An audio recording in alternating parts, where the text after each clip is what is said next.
eh, en el panorama mundial, y para nosotros es el cumplimiento profético especial, que es el privilegio, tenemos que darle gracias al Eterno por un lado, de poder vivir aquellas profecías, Zacarías, capítulo 2, Ezequiel 38, 39, Apocalipsis, que antes parecía que estuviesen muy lejos y los tenemos delante de nosotros en el día de hoy. Y tiene que ver muchísimo con lo que vamos a compartir acerca de la naturaleza del corazón humano. ¿Bien?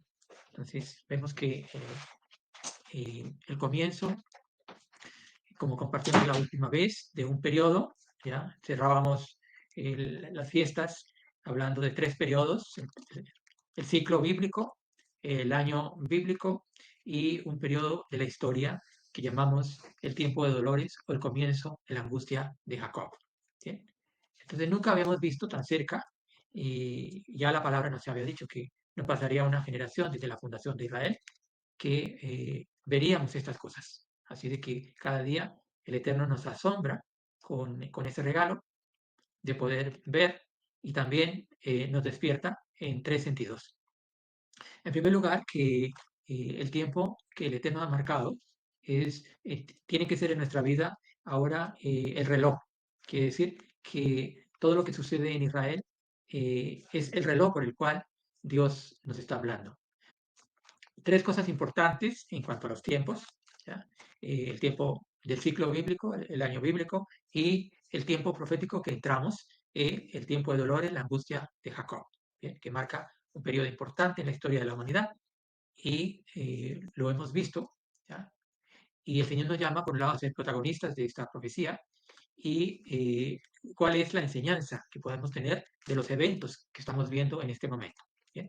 Quiere decir que la palabra del Señor se hace rema en nuestras vidas y nos llama a un despertar, a salir del letargo en el que estamos pensando que las profecías son muy largas, de que ya el tiempo hay que esperar, pero ya vemos delante de nuestros ojos cómo, repito, los libros, las profecías del profeta Ezequiel, profeta Zacarías y Apocalipsis, Mateo 24, Mateo 25, los tenemos delante de nosotros cumpliéndose y eso hace que tengamos ese despertar de parte de Dios. ¿Bien? En segundo lugar, recordemos que el tiempo que hablábamos antes de estos eventos, estaba comentando que es curioso que habíamos hablado de que íbamos a entrar en el tiempo de dolores y la angustia de Jacob antes de estos eventos. ¿Ya? Y no fue sino una semana nada más para que lo que habíamos dicho empezara. Fue increíble, increíble como el Señor una semana antes nos dijo lo que iba a pasar. ¿Ya? No lo entendíamos por qué nos estaba diciendo eso. ¿Ya? Solamente Él que conoce.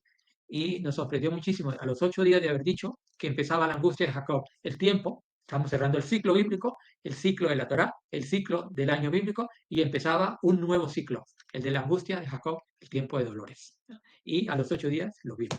Bueno, menos de 8 días.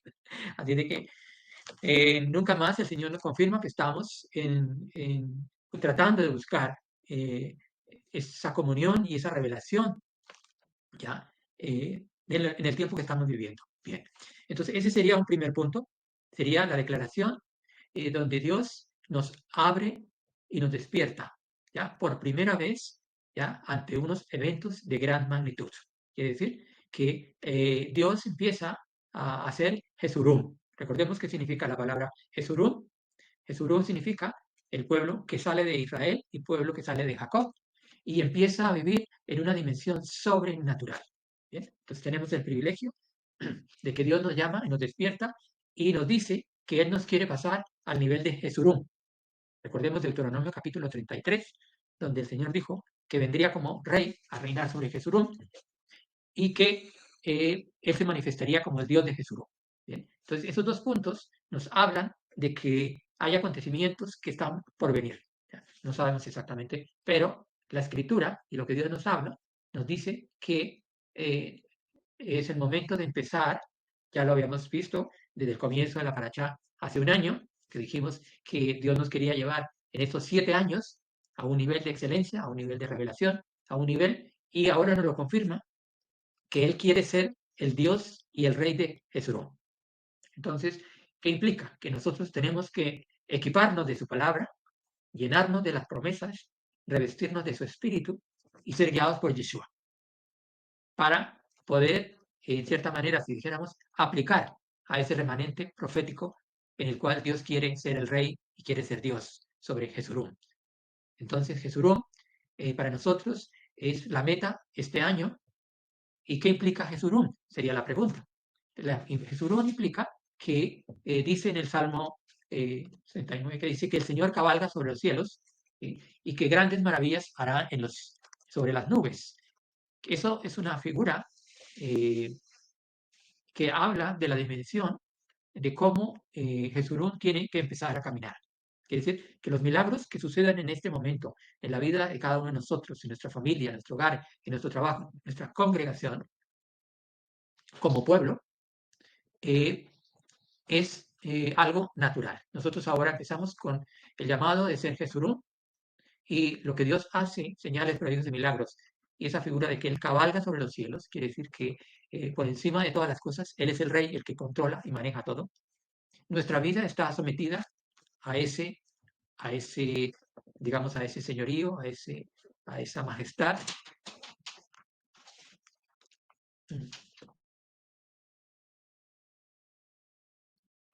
¿Qué quiere decir? Que, por un lado, ese estilo de vida de excelencia y de nivel sobrenatural empieza para nosotros hacer lo natural. ¿Bien?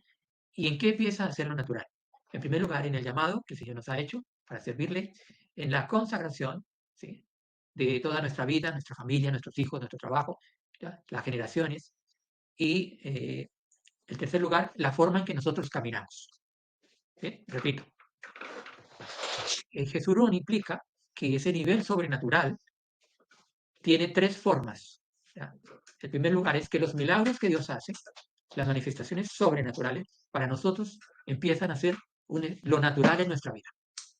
Es decir, que ya no podemos asombrarnos de que cuando oremos una persona se sane, que cuando reprendamos un demonio salga, que cuando necesitamos un milagro, de acuerdo a la voluntad de Dios, lo estamos viendo en nuestra propia hogar, nuestra propia casa, en nuestro trabajo. Quiere decir que a partir de ahora nuestra vida, nuestro estilo de vida es vivir cabalgando sobre los cielos como una figura de la grandeza de Dios. Bien, entonces, repito, ese Jesús implica que nuestro llamado, nuestra consagración y nuestra santidad empiezan a tener una excelencia, un nivel que antes no habíamos visto. ¿Bien? Y esta es la meta de este año, la meta del año pasado. El Eterno tuvo la misericordia y cumplió su promesa, ¿ya?, de que Él iba a fortalecer nuestra fe, que nosotros íbamos a creerle, confiar en Él, y empezamos a hacer testimonio, pero no sabíamos de qué. No solamente llevar su palabra, sino testimonio de los eventos que venían, estaban por venir. Bien, entonces teniendo este panorama, este contexto, podemos entender los eventos que están pasando ahora. Quiere decir que en medio de la tribulación vemos que está el pecado y la caída del hombre. Quiere decir que las cosas no vienen por casualidad. Lo que estamos viendo ahora son las consecuencias. Estamos viendo las consecuencias, ¿ya?, de un pueblo que por un tiempo ha tenido dura cerviz, un pueblo que ha cambiado su Dios y se ha convertido en idolatría, un pueblo que se ha sumergido, ¿ya?, en un sistema donde se cambia a Dios por la ciencia, donde la creación del ser humano se convierte en una máquina, y donde los principios de la palabra de Dios, ¿ya?, se convierten solamente en méritos, no se convierten en valores eternos, sino se convierten en méritos pasajeros. Entonces, aquí implica dos cosas: que el mundo de hoy está rechazando a Dios de una forma que nunca lo había hecho, nunca lo había hecho, el rechazo a Dios, el rechazo al Creador, en cuanto a que la vida de las personas, ¿ya?, se ha desechado. Entonces quiere decir que cuando se niega la vida de las personas, estamos negando a Dios, en cualquiera de las formas, en abortos, en guerras, en violencia, en transhumanismo, ¿ya? Todas esas cosas que quitan el valor y quitan la neshama, el aliento de vida que viene de parte de Dios, que no se tiene en cuenta, se desprecia, ya se llena la ira, se llena la copa de la ira de Dios.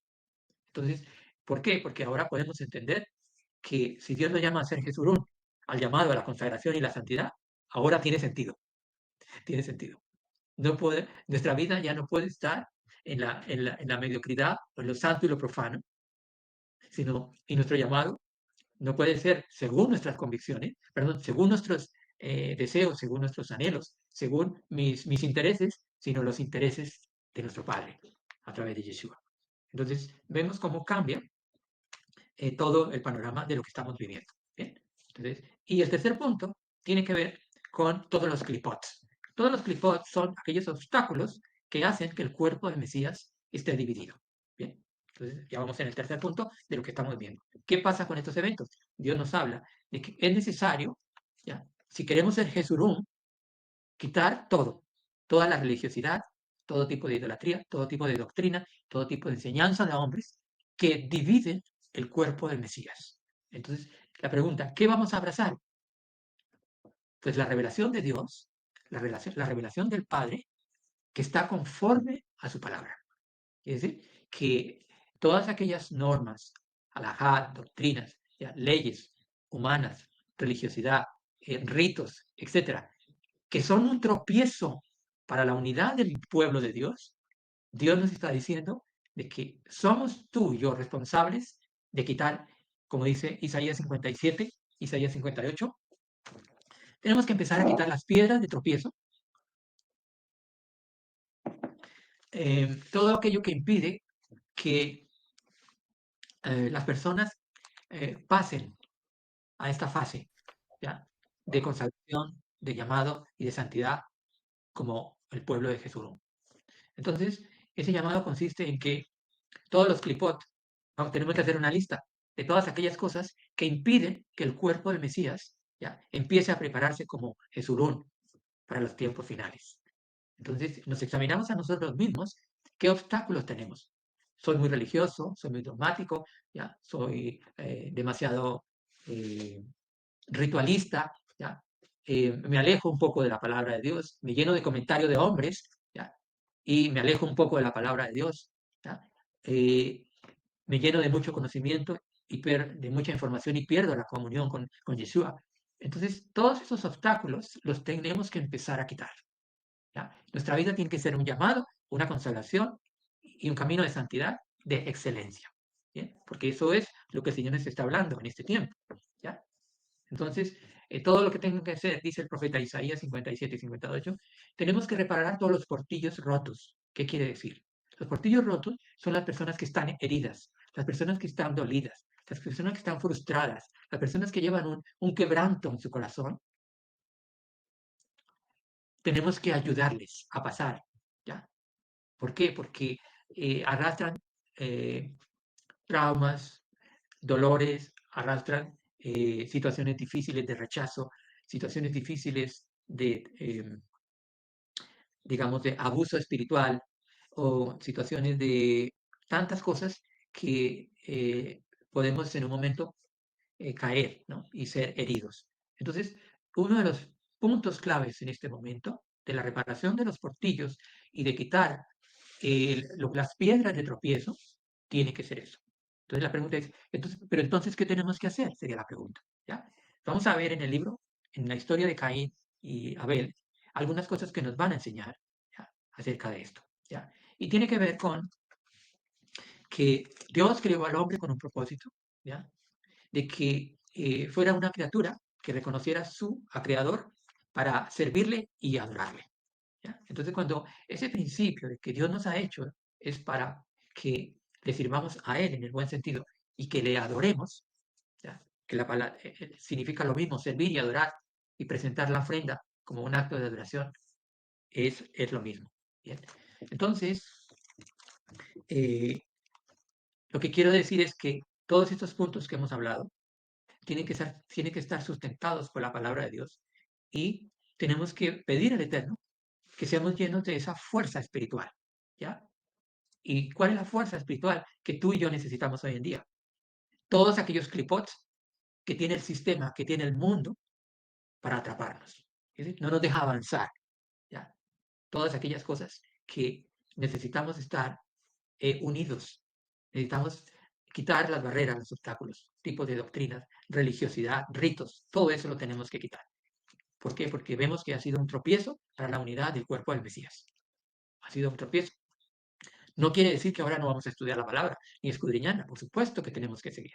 Pero nuestro camino de servir al Señor, ¿ya?, empieza a cambiar hacia un tiempo de adoración como el Señor puso en el comienzo. ¿Cuál era el propósito de las ofrendas al comienzo? ¿Ya?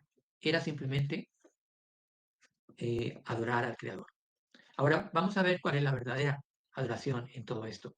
Y que es cuando nos vamos a identificar como ese Jesurún, que adora al Eterno, ¿ya?, de una forma especial.